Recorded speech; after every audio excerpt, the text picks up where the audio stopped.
Welcome, listeners. I'm Mikhail Chester, and today I'm pleased to introduce Professor Thad Miller of UMass Amherst.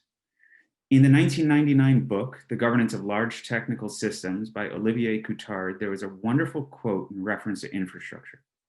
Because the systems include large technical artifacts, they are often viewed as engineer stuff, not worth the interests of social sciences. In common discourse and practice in academia, the term infrastructure is often synonymous with physical assets and the way they work. We forget that these physical assets are the outcome of cultural preferences and how we generate knowledge. Infrastructure institutions steer how we generate knowledge and of what we generate knowledge around.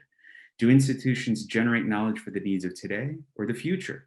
Or do institutions generate knowledge based on historical goals? It's critical to examine how organizations generate knowledge about the environments in which they must function, how things are changing, and how they must adapt to thrive. Today, I'm speaking with Professor Thad Miller about infrastructure as knowledge enterprises. Thad is a socio-technical scientist with a focus on infrastructure and works extensively on the knowledge co-production process and how it can be used for innovation. Here's my talk with Thad. Enjoy. Welcome, everyone. I am Mike Chester at Arizona State University, and today I am really happy to have Professor Thad Miller from University of Massachusetts Amherst speaking with us about the topic of infrastructure as knowledge enterprises. So this is the beginning of a 3-day, what I've called forum. I thought a lot about this word. Workshop didn't quite seem right because we're not really working all of that much during these 2-hour chunks. So forum seemed a little bit more appropriate. So tomorrow we have a business school professor, Mary Yule Bean from Texas Christian University, who has done about 10 to 15 years of research on the topic of complexity leadership. And she has done it largely through a lens of looking at businesses. So she and I have had a few conversations as of late around complexity leadership for infrastructure.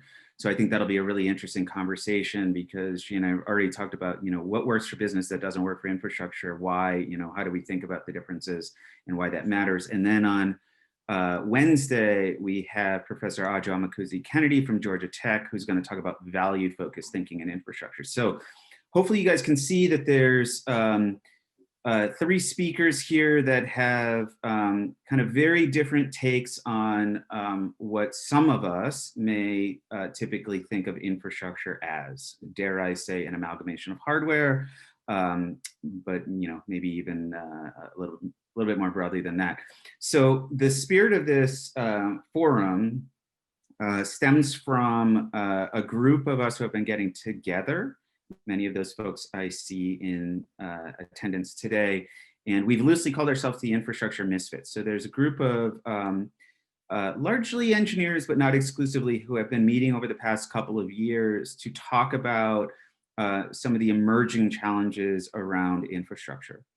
And we were slated to be meeting in Pittsburgh, hosted by Costa Samaras right about now at Carnegie Mellon, but that obviously couldn't happen. So I decided to run this forum and sort of get a few sort of prolific thinkers, as I like to think of them, around the topic of infrastructure and sort of open it up to a broader group of people to think about some of these issues with us. So that's what's happening today.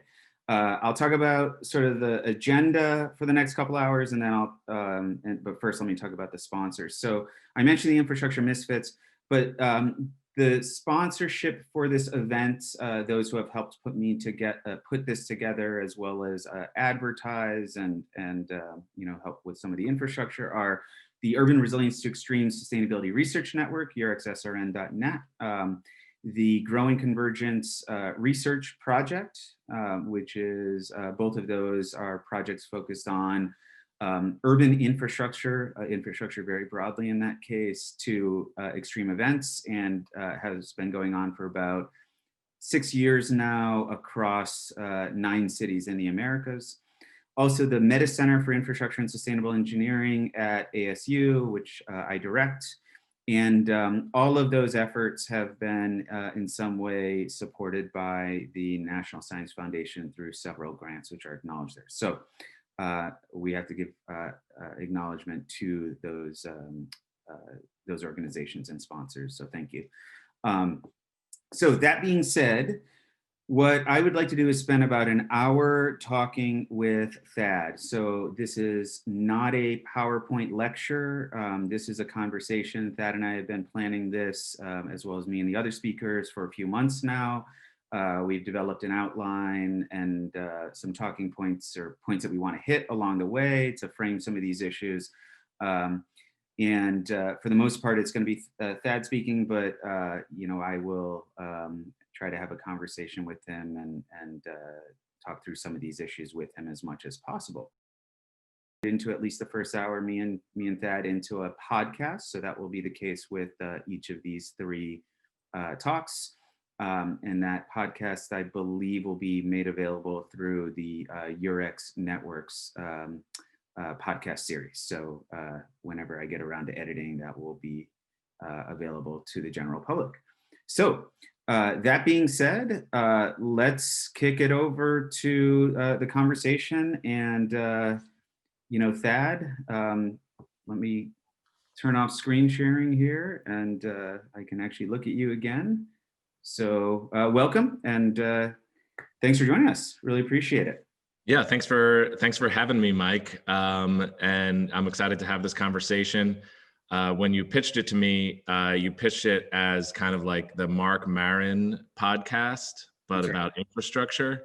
So if you guys are familiar with that, I think there'll be less cursing than that podcast. But I was hoping for intro music, Mike. So yeah, sorry. I'll be an actual podcast. Yeah, in the actual podcast, I might try to have some intro music for tomorrow. Thanks for that suggestion. Future Cities podcast, by the way. Yeah, Future City for the plug. Yeah, we can try to exceed the number of curses in Mark Maron's average podcast if you'd like, although that might turn some people away. So I would suggest. Yeah, I mean, I am from Long Island, but it is. I mean, just briefly, it is really wonderful. I've been looking through the participant list, and it's really wonderful to see so many familiar names and new names. And it really, I don't know if in our new, pandemic parlance, we have that word for like realizing like, oh, it'd be so great to see everybody and to see everybody face to face. And definitely, it is fantastic to see everybody on the participant list, but you're kind of feeling that loss a little bit more closely as you see everybody. And I wish we could, do this in a different way, but this will be fun though. That's right. Yeah, absolutely. So you're from Long Island. Tell me a little bit about yourself. So, you grew up in Long Island, and how'd you get to where you are today? Yeah, so we're going to do a deep dive. So from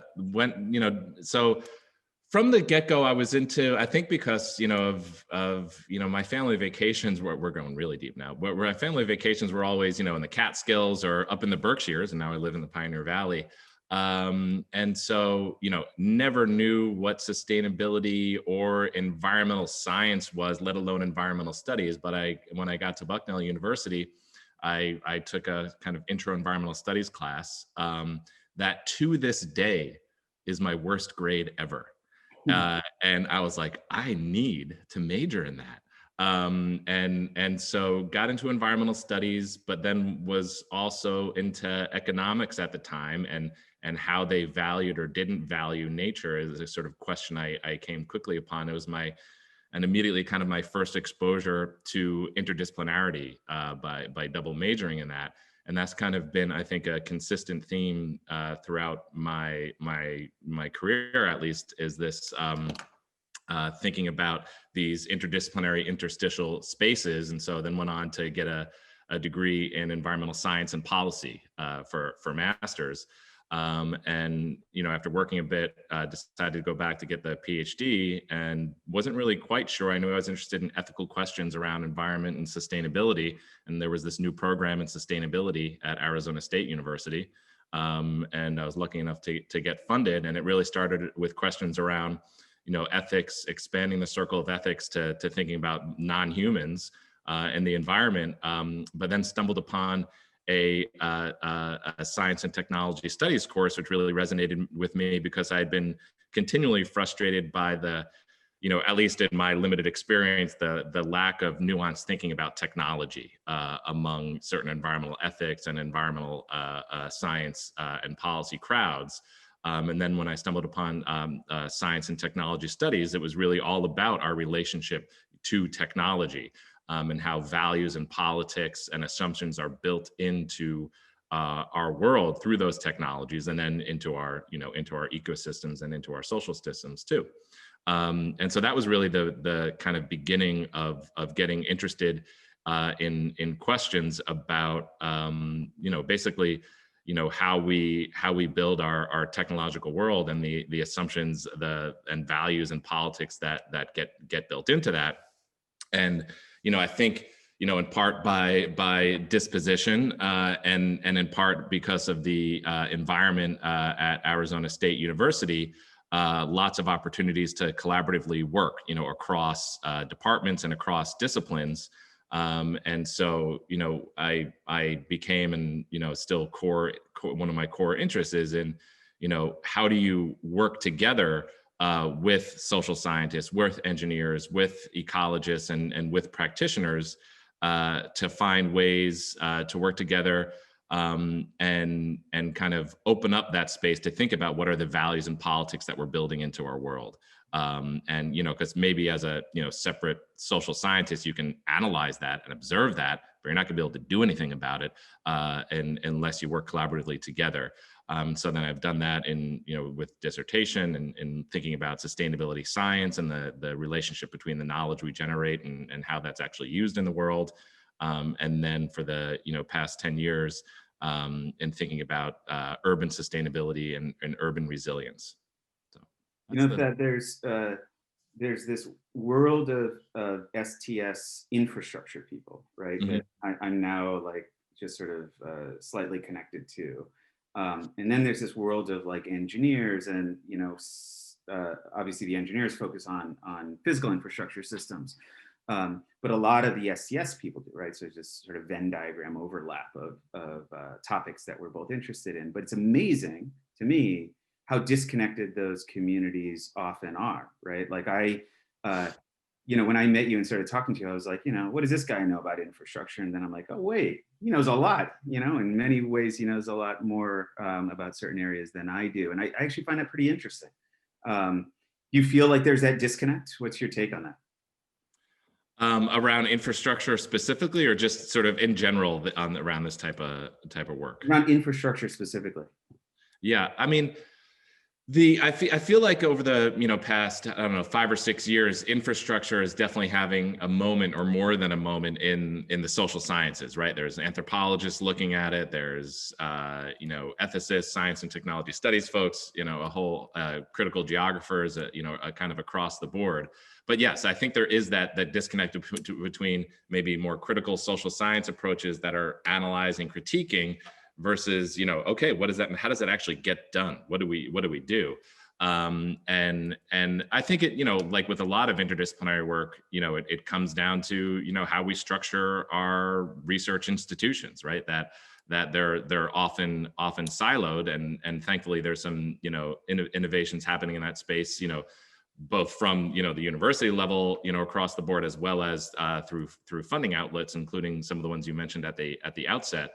But I think there is that disconnect, and that it's these those types of new spaces where we can think about how to collaboratively work together to find out how to share those insights and think about how to restructure it in different ways. Yeah, and I would agree with you that we're getting better at making that happen. Absolutely. Yeah. And I think, at least traditionally, and maybe this is more a reflection of my training, but I'd be curious to see what other folks on the call think of this as well, and what you think of it. That at least in my training, initially thinking back, so much of the focus on interdisciplinary work was about bridging, social science insights and environmental science and ecology, right? The socio-ecological systems. But I think there's, just as much of or more of a kind of disconnect between social sciences and engineering, or maybe even between ecology and engineering. And that that, as I think you've said in conversation before, the sort of engineers are kind of the hammer at the end of the arm, and that's where like our world gets made. And so I think it's critical to open that conversation and work with engineers and technical experts on these issues as well. Yeah.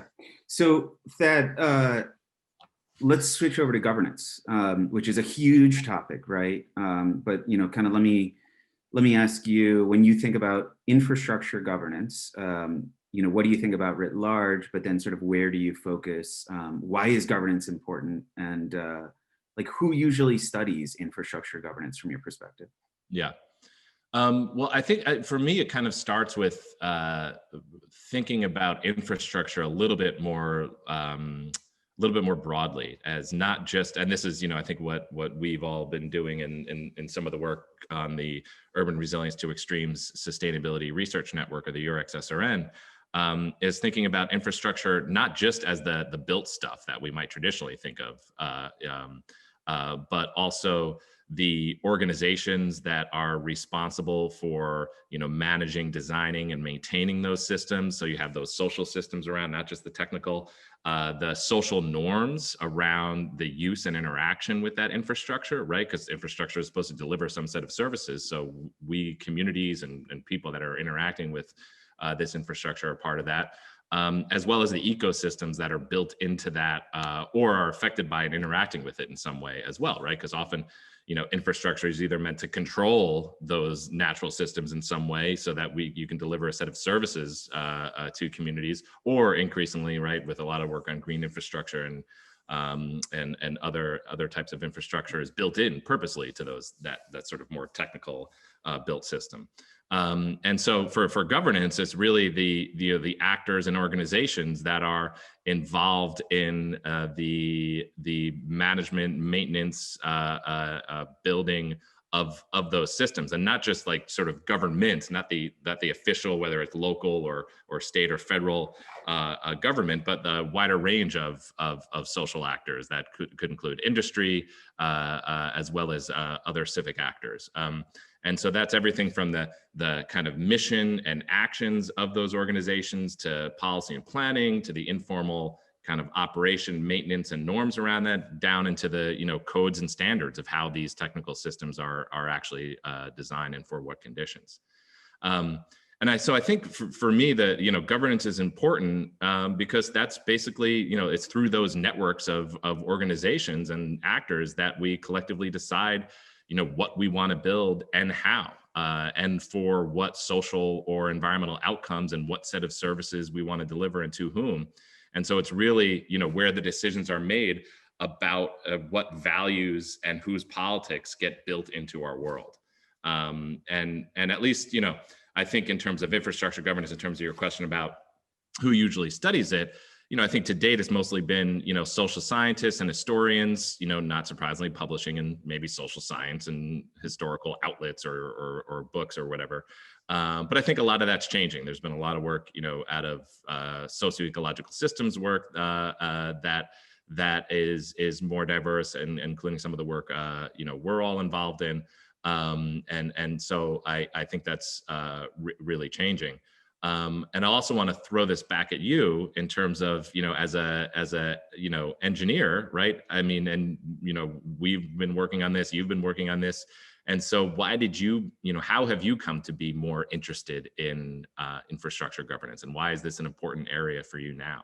Yeah, it goes back to your, the phrase that you brought up, infrastructure or engineering is often the hammer at the end of the arm. And I think as a civil engineer, right, somebody who's been trained in civil engineering, somebody who trains civil engineers, I've been in the field of civil engineering now for a long time, both in academia and in practice. We often disconnect, let me rephrase this, not that we often disconnect the two. I think that we have training as civil engineers, and I bring up civil engineering because civil engineers are often the ones responsible for big infrastructure, right?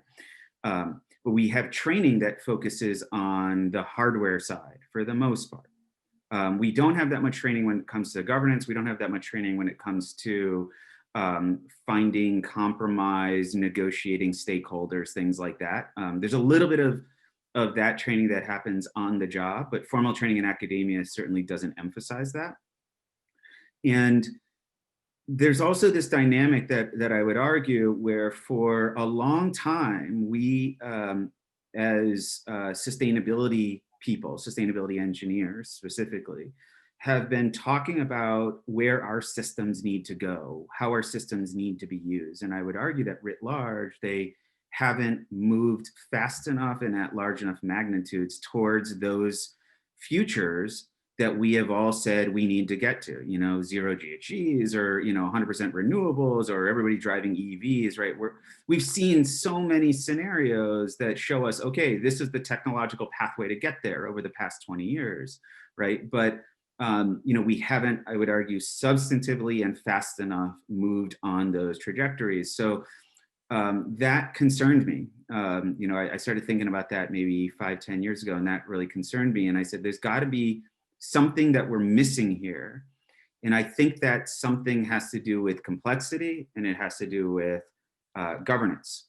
And, I think that without that formal understanding and training in governance, we are somewhat limited as, for example, civil engineers in the tools that we have for being able to tackle these big, sustainability, resilience, or whatever problems, right? It's sort of like disconnecting the S and the T system from each other, right? And then saying, well, why aren't we getting where we need to get to? As well, it's probably because we haven't recognized that there are these sort of relationships between these two systems. These two systems exist, they interact, right? There's also the E system, which we could get into, right? But I think that's part of the complexity that I often refer to.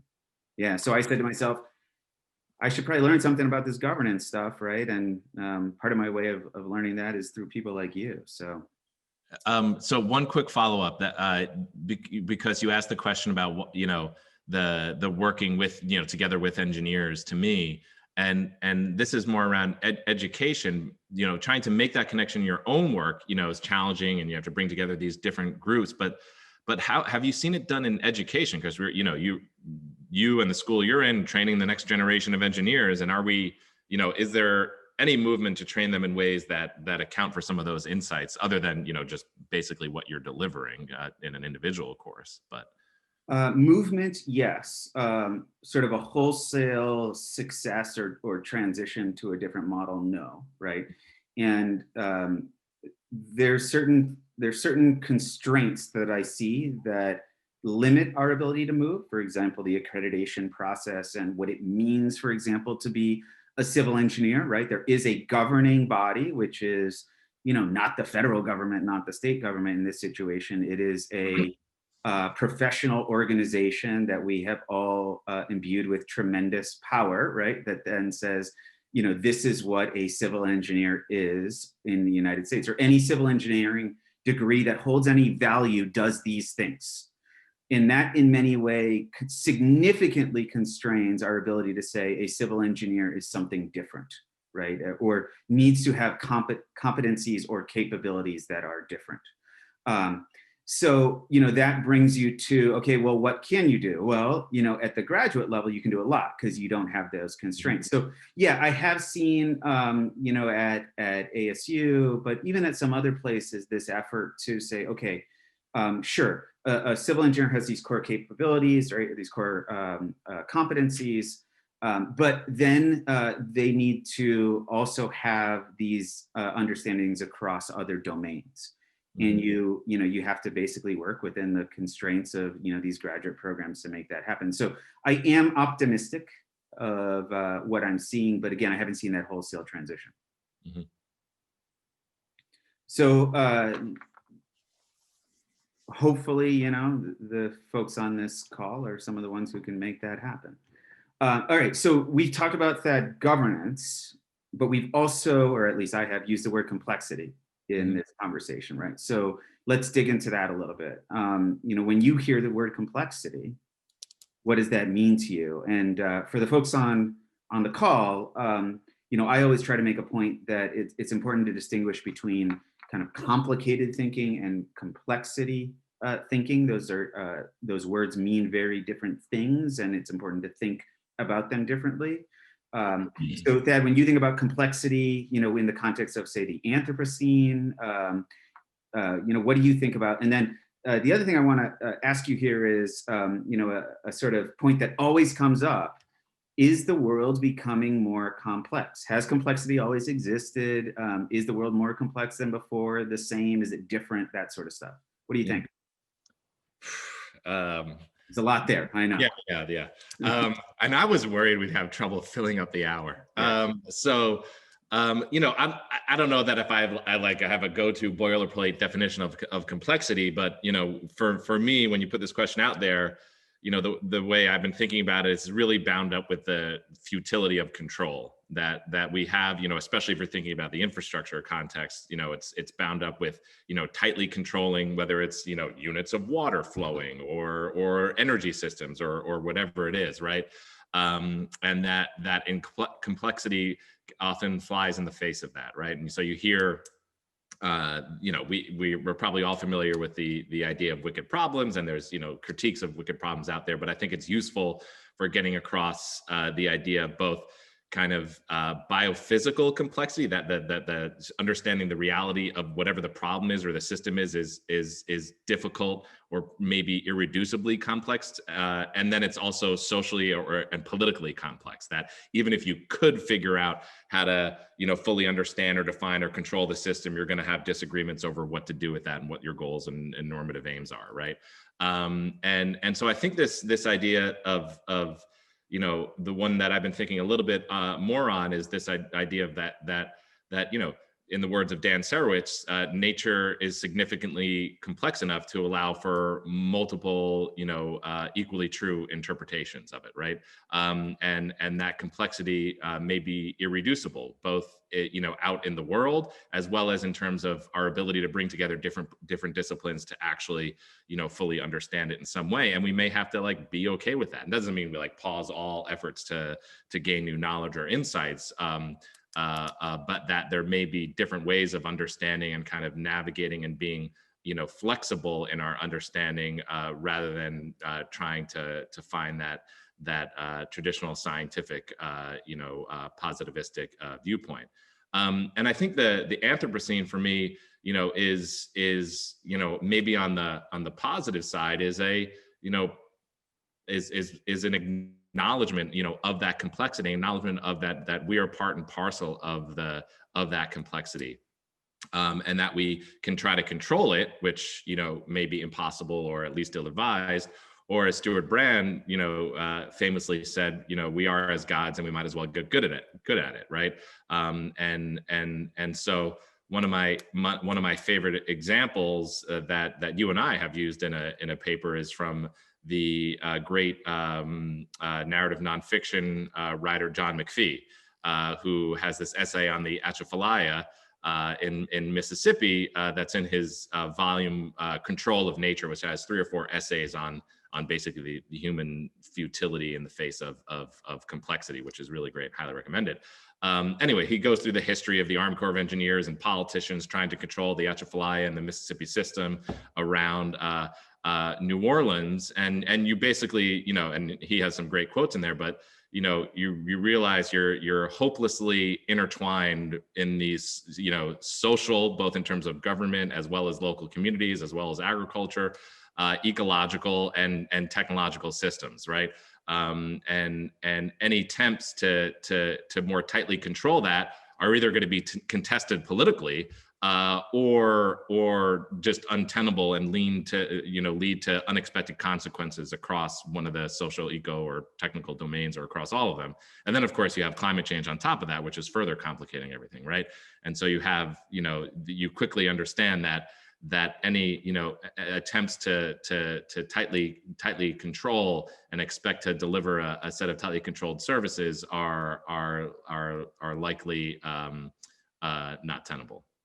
So that can you expand on the concept of control? Because I don't think that's actually going to be abundantly clear to everybody here, the general audience. So when I think about control, in what little I've read about it, right, there's this idea that the technologies that we use in infrastructure or otherwise are often the result of an effort to control something, control power, control the environment, control energy, right? So like if we think about um, uh, codes, design codes and extreme events, right? So there's technologies that emerge from that set of practices that are meant on controlling the environment. When we think back to the railroads, to certain technologies that emerged in the middle of the 1800s, it was about controlling the immense, all of a sudden, access to new forms of energy like coal, right? What is it that you think about when you, or what is it that you're referring to when you say control? Yeah, I mean, I feel like you just said it, but it's thinking about how many how many units. I'm totally spacing on how you would measure the flow of water through a dam in the Atchafalaya, but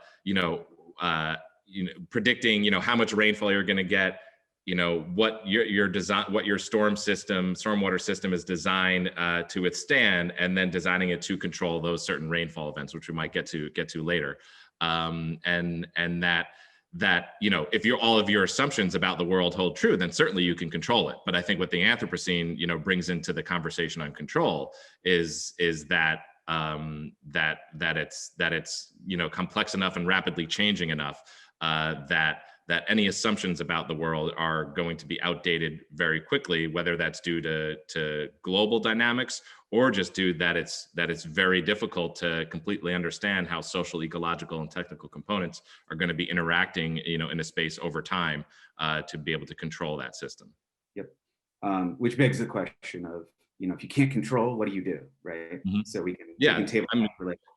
yeah, I mean, and I was thinking, as I was, giving that answer, I was thinking of some of your work on agility and flexibility in infrastructure. So how do you see that as a counterpoint to a different way of dealing with complexity, a counterpoint to maybe more traditional notions of tighter control? Yeah, I mean, for me, it's about sort of letting things in, right? Whatever the disturbance in is, whatever the challenge is, it's opening up problem and solution spaces. We've been using that term, and I kind of like it. So to me, it's not just concepts like agility, flexibility. It's the safe to fail stuff. It's this idea of decision making under deep uncertainty, or dynamic adaptive planning, right? All of these robust decision making, all of these are about relaxing control, and allowing more flexibility or agility to be able to deal with the uncertainty, the volatility, the acceleration, whatever it is that is producing that complexity into the future, right? It's this idea that the future becomes more unknown, less predictable, or the envelopes of stability that you thought would persist, right, are seemingly more problematic, meaning that they're more likely to be exceeded. And therefore, the mental models, which we have often subscribed to implicitly as infrastructure people writ large, are increasingly problematic, meaning that they are subscribed to this notion of control, and we probably have to relax that somewhat and allow other mental models to emerge. And I Mhm. think there's what I think is interesting for this group is, and this is why I wanted this group to have these chats, that there's often no science of what those emerging models should be, right? Like we have these rough ideas, or we're at the infancy, the nascent stages of developing them. But the world is wide open. Like these concepts are wide open, right? Like we will probably see over the next 50 years these concepts be um, uh, quickly developed in a way to deal with a lot of these Anthropocene challenges. And to me, the question is, how painful will this transition be, right? Will we latch on to and not allow space for them to happen? Or, will we basically say, yeah, we have to let them happen because it's pretty clear right now that these old models are insufficient. And, in my conversation with practitioners and my conversations with other academics, particularly around climate change, you do, I think, see some of that space happening to allow those different mental models to emerge. So I'm pretty optimistic about that. Mhm. So, so I see some questions emerging and some people putting some stuff in the chat here. So I'm not sure if everybody can use the chat. If you are able to go ahead, you know, I know that the attendees can write something in the chat that the panelists can see, but if you guys are unable to put something into the chat that the other attendees can see, I'm not sure kind of what setting I have to change to make that possible. But if you are able to send us your feedback in the chat, let me pose this question to you before we get to the next point. So Thad has talked about governance. He's talked about complexity in the Anthropocene, and I want to switch over now to the topic at hand, which is knowledge enterprises. So I think we're getting to, you know, the title of the presentation, Infrastructure as Knowledge Enterprises. So to set this up, what I'd like to do is ask you guys to put this in the chat, please. When you think about a university, so I believe that there are a lot of academics on the call, and I believe that a lot of you have been to, or I presume that most people here have been to a university or still have vested interest in universities, right? Like you might be hiring from them. So when you think about a university, what are the goals of that university? So let me pose that to the attendees here to respond in the chat. So I'm being told by some folks that indeed the attendees can write to other attendees. So if you want to write to just us or the other attendees, again, it's up to you, but give us your feedback. What is it that you guys think of when you think of a university's mission? What is it that a university is supposed to do?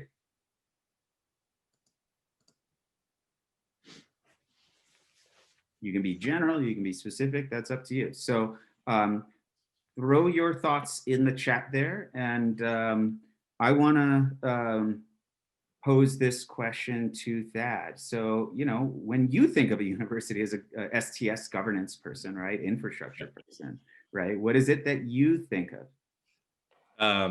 I mean, you know, first of all, right, if I had the answer to this, I'd either, you know, be hated by many people or a lot richer than I am. So, but, you know, I think a lot of it comes from, a lot of my thinking on this comes from, you know, having been trained at and then been a faculty member at Arizona State University and the work that Michael Crow and many others are doing there, which I think is, you know, one potential, you know, a new model for what it ought to be. And it, you know, some of it starts, well, so let me back up a second, right? If we take the US News and World Report rankings as reflective of what, you know, the best universities should be, right? Then the mission is to reject as many applicants as possible so that you can offer education to a privileged few, and that would be the mission, right? And, you know, I think ASU model, University of Massachusetts model, you know, many other, the models are not to do that. It's enable access to education, you know, to ensure that the next generation acquires the skills and knowledge and value sets, right, that to go out and do work in the world. But I think, you know, a couple of things, you know, that sort of access to that education often gets missed, you know, broad access. And then two other points that I think, you know, ASU really focuses on that I think other compelling, you know, models do as well, is that, you know, that you know, institutions of higher education are embedded in communities, right? You could think of that as the, you know, community around you, you know, Amherst and the Pioneer Valley, the state, or the global communities you might be involved in, but that we are embedded in a world, right? And that through our, you know, education, our curriculum, through the research, we should be, you know, working in that world in some way and bringing about, you know, better outcomes for those communities that we're embedded in. And the third piece, you know, again, and this is totally, you know, stealing from ASU, but I think will hopefully resonate with a lot of folks on the call, that it's not necessarily just for research for its own sake, but it's the impact of that research. And I don't mean how many times you've been cited, but the impact of that research and the outcomes in the world, right? Not assuming that knowledge will ultimately make its way and have some difference in the world, but trying to tie that line, you know, more directly and responding to the actual problems in the world, or how to build, you know, infrastructure institutions more effectively and change education around civil engineering, like some of the work you and your center are doing, right? And so thinking about it as a knowledge enterprise, which as you and I have talked about is, kind of what President Crow does at the ASU level, but it's about, generating, circulating, advancing, and using that knowledge to advance the students, the members of the communities, and the research outcomes in that the university is aiming for. And I think, again, this would be such a cool conversation to have in a more dynamic way with everybody on this call. But I was thinking of a couple of things this morning as I was, thinking about some of this stuff. I think part of the issue, and this is not a higher education issue in terms of, we're a part of institutions, right? We're a part of higher education institutions, most of us on this call, right? And just as, maybe the engineer in an infrastructure organization doesn't necessarily always think about the embedded assumptions and goals, right, of that institution, right? You kind of just take it for granted, and you're focusing on your own work, or you're stewarding the existing models and goals or something, right? But I think between COVID, between student debt and the obvious, rising inequalities in access to education, as well as the erosion of public financial support over the last couple of decades, I do feel like there's as members of these institutions, yes, we're obviously still have to focus on our own stuff as we're wont to do, but feel like there needs to be more of a collective rethink and reflection and conversation about what are we collectively working towards, right? Because that's often that background stuff that's kind of taken for granted and you just focus on your own thing. But I think it's an important element and one that's not always, I think in terms of training, right? And when you get your PhD training, it's not always, a component of the curriculum, just like education may or may not be. And so how to require that collective rethink. Yeah, awesome. So I see folks putting lots of great comments in the chat. We can see it and we can see that the other attendees can see it, so great. And then I see some folks putting questions in the Q&A. As we have this conversation, please put your questions in the Q&A so that, when we get done in about 30 minutes talking and switch over to that, there's plenty of fodder there. So Thad, when COVID started, I ran a workshop with a major power provider in the United States. And this was in April, right at the beginning. And this power provider, like many other organizations, infrastructure or otherwise, was trying to wrap their heads around what was going on, how it was going to impact their ability to deliver service, do business, and so on, right? So I ran this workshop with about 100 senior leaders, middle management on up, sort of thing. And I asked this question, again, power company, right? So I asked the question, should your organization be able to make sense of emerging and disruptive technologies like rooftop solar, batteries, electric cars, right? And virtually everybody's hands went up, right? Mm-hmm. Of course. That's going to totally change our industry, how we do power and so on, okay? So then I said, all right, should your organization be able to make sense of climate change? And virtually everybody's hand went up. And I should point out that this power company was in a region that is already severely impacted by heat and wildfires. So absolutely, right? And not only that, they chimed in, we have climatologists, PhDs in climatology that we've hired. We have PhDs in PhD arborists that we've hired, right? Mm-hmm. So we've actually brought some of that knowledge in-house and we're making sense of things in there internally, right? And then I said, well, should your organization be able to make sense of COVID? And no, nobody's hand went up. As a matter of fact, there was this revolt against that idea, right? It was sort of no, okay, first off, this is a 1 in 100-year event. It's about public health. And I said, well, but isn't it also about power, right? People are staying at home, behavior and consumption is changing. Do you guys have any sense of how COVID's going to impact power demand, right? And they're like, no. And of course it's relevant, but that's not something we should know. And I said, well, obviously that knowledge is something you need to be able to deliver service effectively. If it's not you who is generating that knowledge, then who should be? right? Should it be the state? Should it be, your professional society? Should it be the federal government, right? Um, and it was somewhat of a rhetorical question, but it was, somewhat meant to elicit a response. And of course, there was sort of no strong response there. I sort of asked this question, right, to get at this idea of infrastructure as knowledge enterprises, but also this concept of sense making, right? Like, where do you draw a line in the sand as an organization, an infrastructure organization, right? What should you be able to make sense of, and what shouldn't you be able to? And if it's relevant to you, obviously somebody else needs to be able to make sense of that. So when you think of infrastructure as knowledge enterprises, right? So I sort of led in with universities as knowledge enterprises that do lots of different things, and people in the chat put in lots of great ideas here. So let's transition that to infrastructure. We often think about infrastructure as an amalgamation of hardware. Actually, I think you sent me a paper recently, and I forget which one it was, that said something to the effect of, like, at some point recently, we decided that infrastructure entail lots of hardware and technical things, and therefore are the purview of engineers, right? Mm-hmm. That was like a quote that I'm paraphrasing, right, in that paper. Right? And I feel like that hit the nail on the head, right? And in many ways, we feel like, I think engineers feel like, or there's a broader association of the word infrastructure with engineering, or at least, critical infrastructure like power, water, roads, things like that. But obviously there's, dozens, if not 100 disciplines that are involved with infrastructure, right?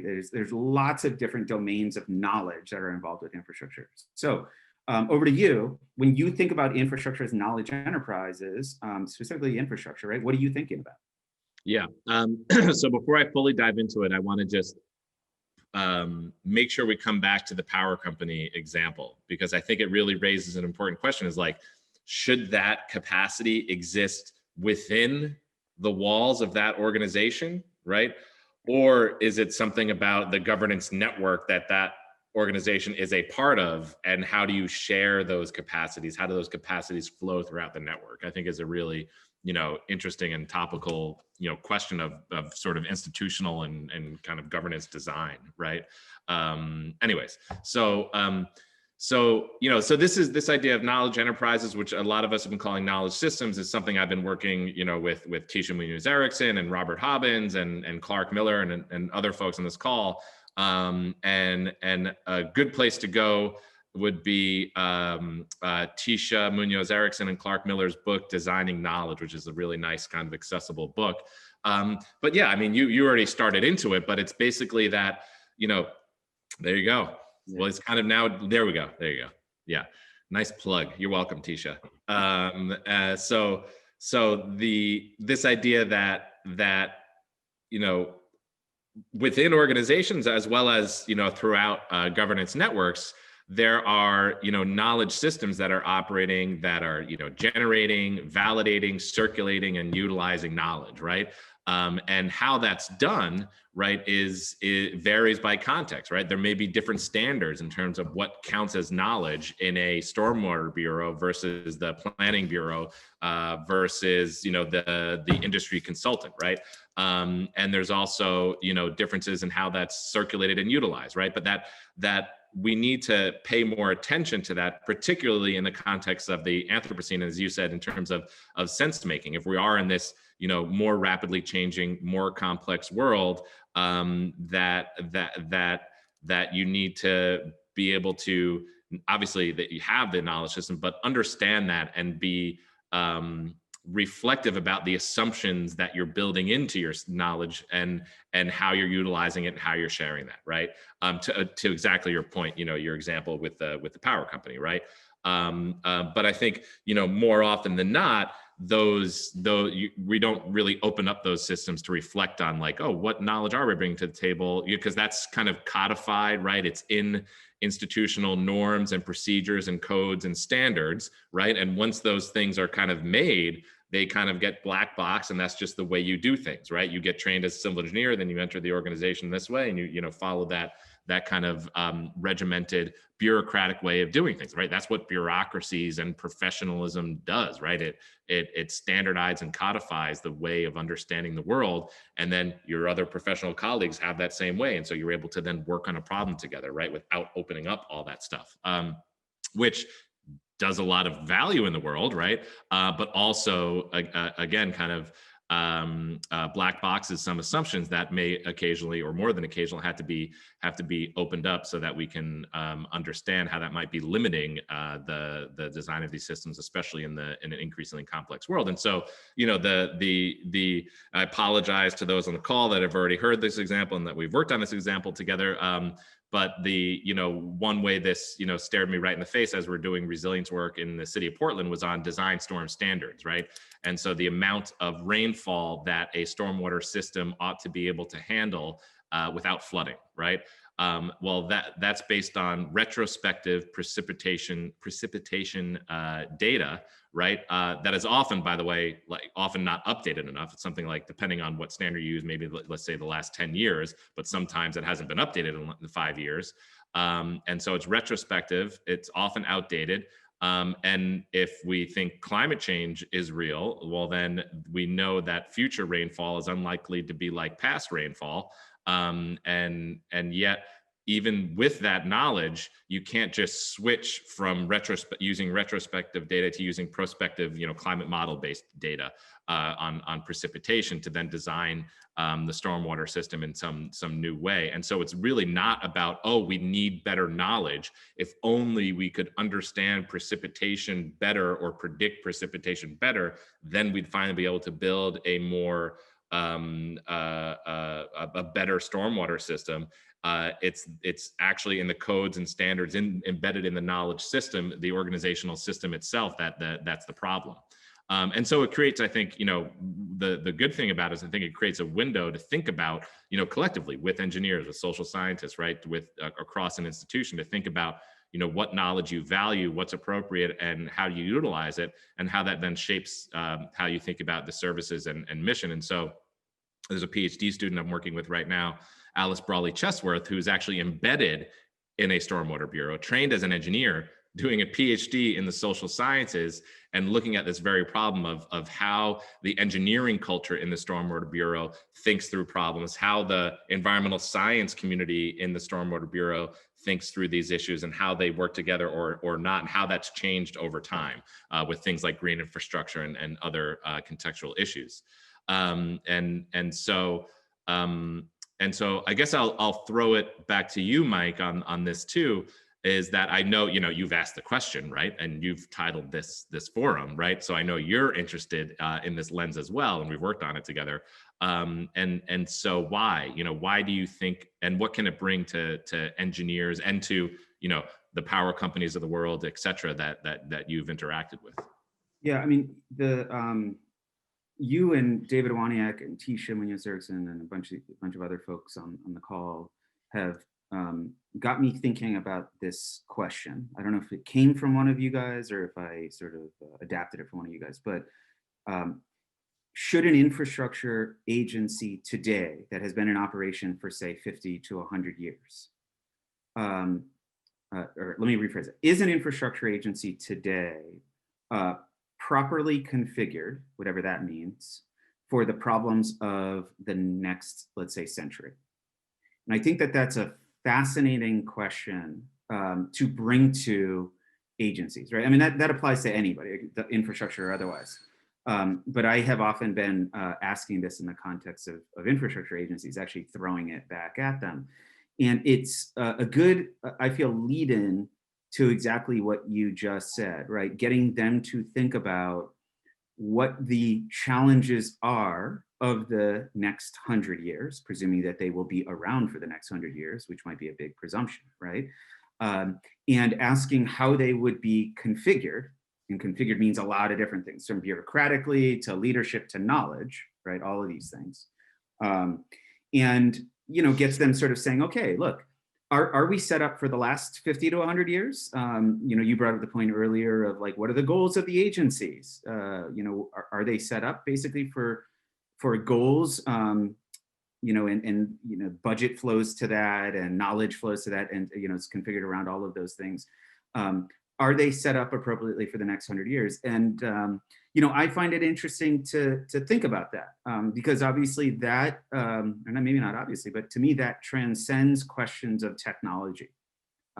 Should we be deploying the same technologies in the future as in the past? Yeah, maybe. I don't know.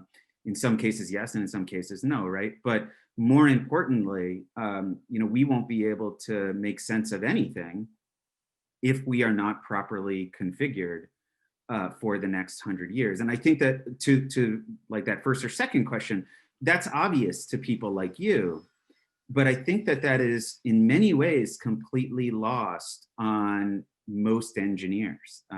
This idea that, if you're not set up to be able to respond to the challenges of the future, you're dead in the water, right? What does that mean, right?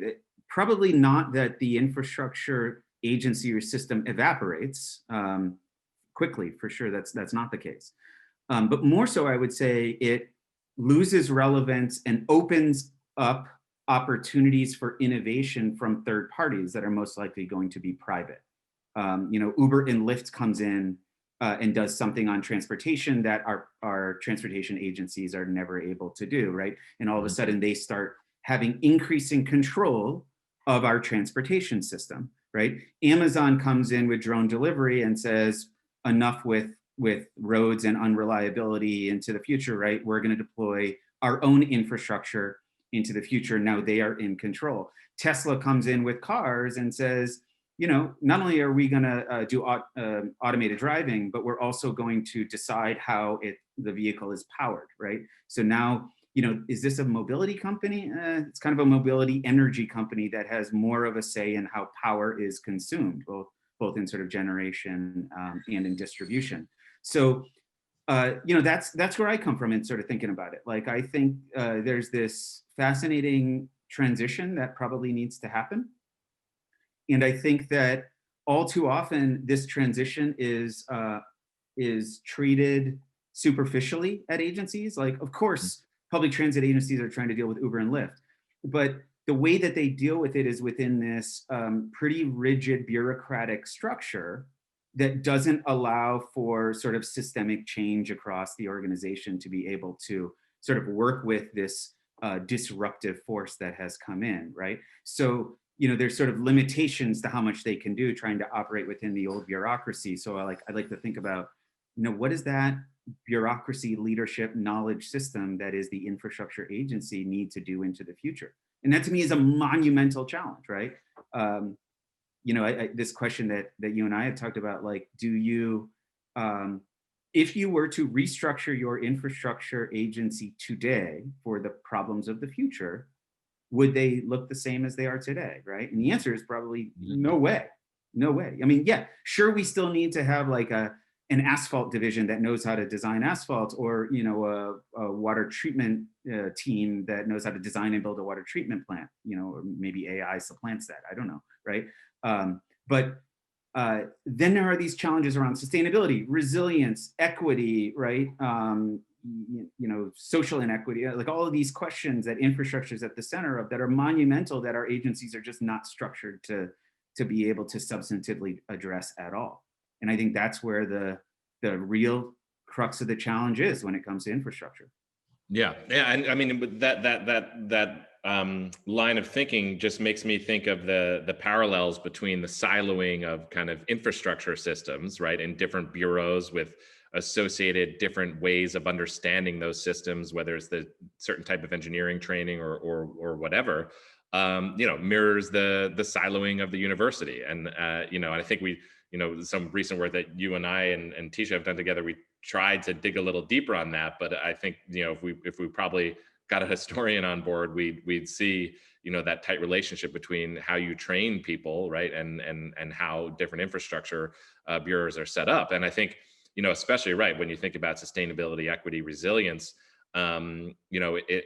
it's those issues that cut across those systems, and how do you get those different bureaus and organizations and different nodes of that governance network to then work together across these issues. And that's why, you know, in work that we're doing in the Eurex SRN and in Portland, Oregon, and other cities, you know, they were like, you know, we have climate modelers, right? We have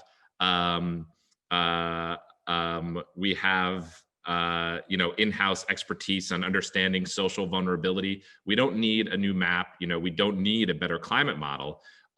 It's actually that even with that information, we need different ways to work together to actually do things across our infrastructure systems. Like we have fine control over our own, but we don't actually know how to work across the government or then with the community and with other actors in the city. And that's actually the biggest challenge is, you know, creating new ways of new governance networks for resilience or for, you know, XY, you know, insert your cross-cutting issue. So that so piggybacking on that idea of working together, right? There's this term, knowledge cogeneration, and there's a bunch of you guys that I work with that you know, use this term pretty frequently, and it's taken me a long time to kind of figure out just kind of what the heck you guys are talking about, right? So I want to know what you think we're talking about first. Knowledge cogeneration is this process. I'll use the term that I think I've used already of opening up problem and solution spaces by bringing a diversity of stakeholders together through this sort of structured process of not only articulating what the problem is, because often we have different ideas of what the problem is or are, right?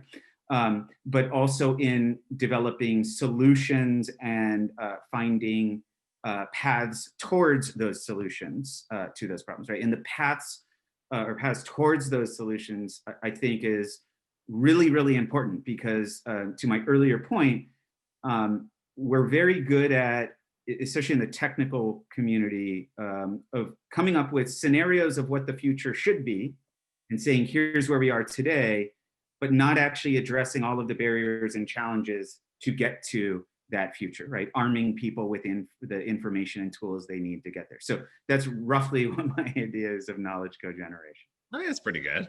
Okay. Give a little, maybe there can be some plus ones on the chat. So yeah, I mean, so there's a lot of different ways, whether it's code generation or co-production.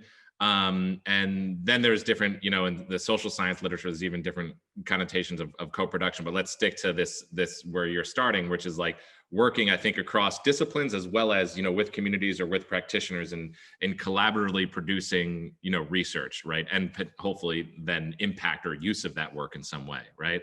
And I think, you know, it really starts, I think the piece that it starts with is that, you know, that it's implicit in there is like, oh, wait, just, you know, my own discipline or my own framework doing it is not going to be sufficient, right?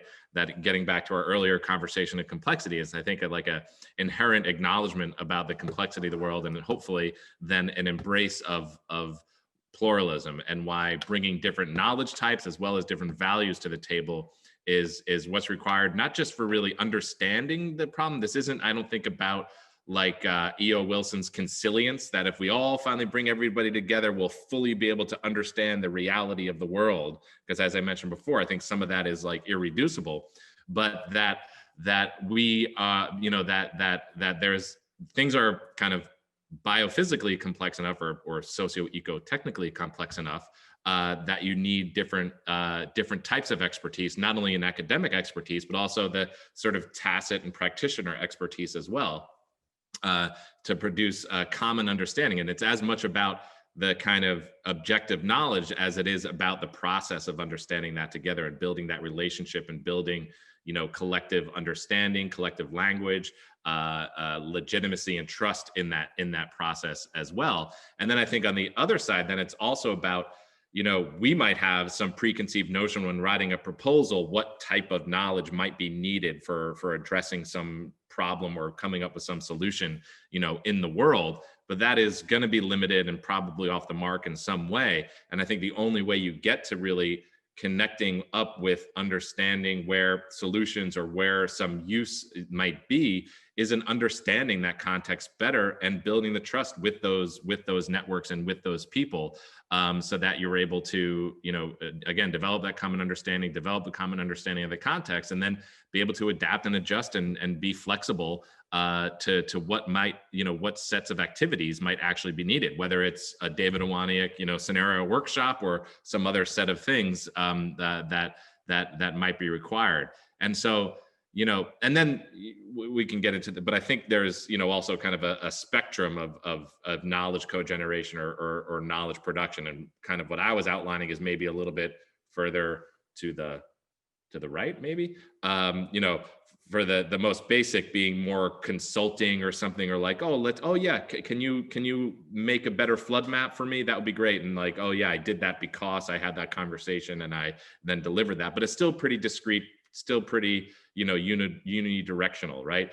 Down to more transformative, relationships and more transformative partnerships where you're really, building that trust, building that relationship across multiple so-called projects, to find ways to not only just understand what's going on, but develop those, as you said, solution pathways or understand where that work can be done over time. Because if you, here, sometimes it makes sense to back up a little bit. We're talking about Anthropocene, climate change, sustainability, resilience, equity. Those are, not insignificant issues. And if we're going to be, serious about addressing those and throwing the weight of, and power of our appointments or of our unit or of our center or of our institutions behind it, I think it requires new ways of doing that type of work. And I think we're kind of almost in the early stages of thinking about what that actually means for working across disciplines and then working with, community-based organizations, governmental practitioners, et cetera. Yeah, so Thad, is knowledge co-generation simply reduced to interdisciplinarity? I think maybe that's like, maybe somewhere on the left end of the spectrum in the more basic. I think you could think of it absent of any kind of, governmental, social, kind of community-based actors. You could think of, we're working on, the interdisciplinary knowledge co-generation, I think is, somewhere along that spectrum, right? But I think if it's just that, it's a very different thing, right?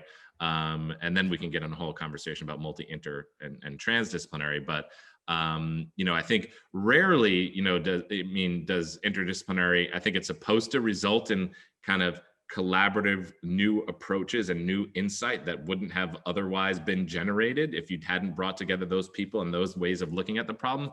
But I think, more often than not, it's the, stapled together multidisciplinary. Oh yeah, we have a little bit of social science, have a little bit of engineering, have a little bit of ecology, and put it together. And I think there's a lot, I think it's come a long way over the past 10 years for sure. Yeah. Awesome. I think those are all of our planned questions. So let me ask you one more question, and I'll preface it with this. This is a softball for you. So for the attendees, anytime I have a conversation with Thad, it costs me like $100 because, as you may have noticed, he throws like 2 or 3 or 4 awesome reading recommendations at you, and like I scribble them down, and then I go to Amazon and buy them. So they're always great. And I notice local bookshop, Mike. Come on. No, I do. I always try to get the used version off of Amazon. And I noticed Cliff Davidson mentioned the work of Herbert Simon, a Nobel laureate who was at Carnegie Mellon. Thad and I often talk about Herbert Simon, and I think there's a lot of wonderful concepts in his work that date back literally like 60 years at this point, talking about some of the things that we've talked about here.